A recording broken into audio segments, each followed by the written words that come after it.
So right now, let's take a look at the left side of our brackets, okay? And let's start with the top, the East. The East region, which is just amazing that the 4 teams coming to Madison Square Garden to play for the right to go to Glendale, Arizona, and a trip to the Final Four: Wisconsin, Florida, Baylor, and South Carolina.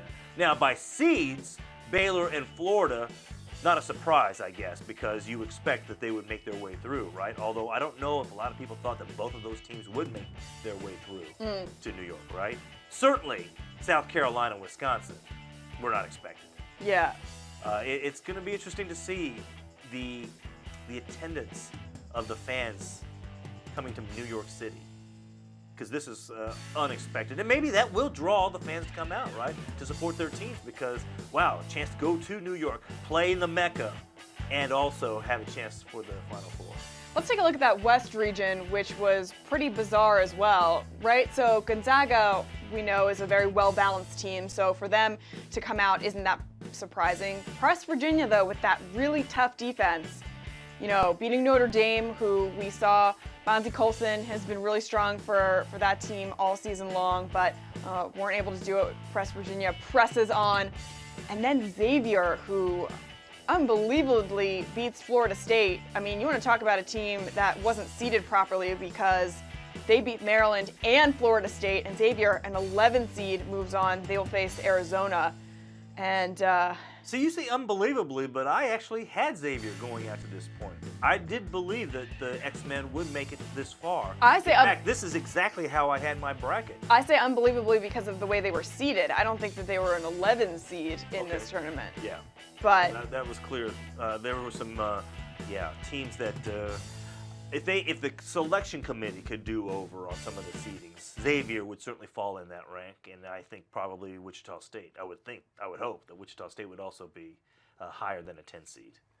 All right, so this might be an easy question here, right? The biggest bracket buster from the left side of your sheet, the East and the West.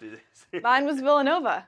Oh, yours was Villanova. Mine was Villanova. Okay. I had Villanova going all the way to the national championship game. Not winning. I still have my national champion, Kansas.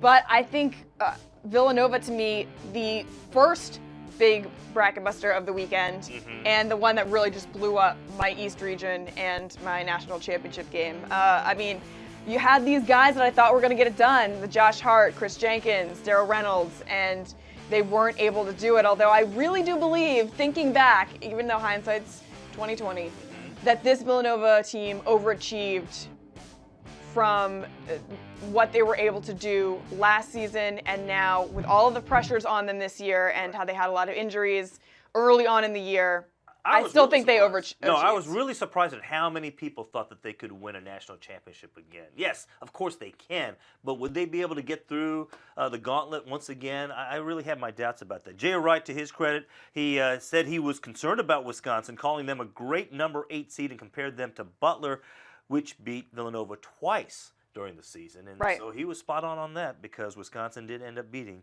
the defending national champions. The biggest team as far as a bracket buster for me was South Carolina, what we saw last night, because I had Duke go all the way to win the national championship. So I said last week, right? I said that this East region would be the bracket busting region, but not because of the top seeds. I thought in the end, 1 and 2 would make their way out and play for the right to go to the Final Four.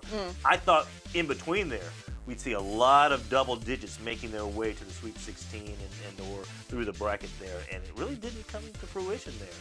So, with the exception of Xavier.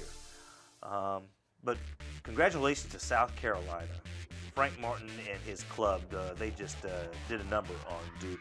Their second half performance was just, I mean, I don't know if they can top that. That's the problem here. When you shoot 82% from the floor, that's going to be tough to top. Well, they shot 20% in the first half, and then Frank Martin got them in the locker room and was like, hey, guys, this is absolutely unacceptable. We are way better of a team than this, and you better start... I bet he didn't say that calmly. Probably not.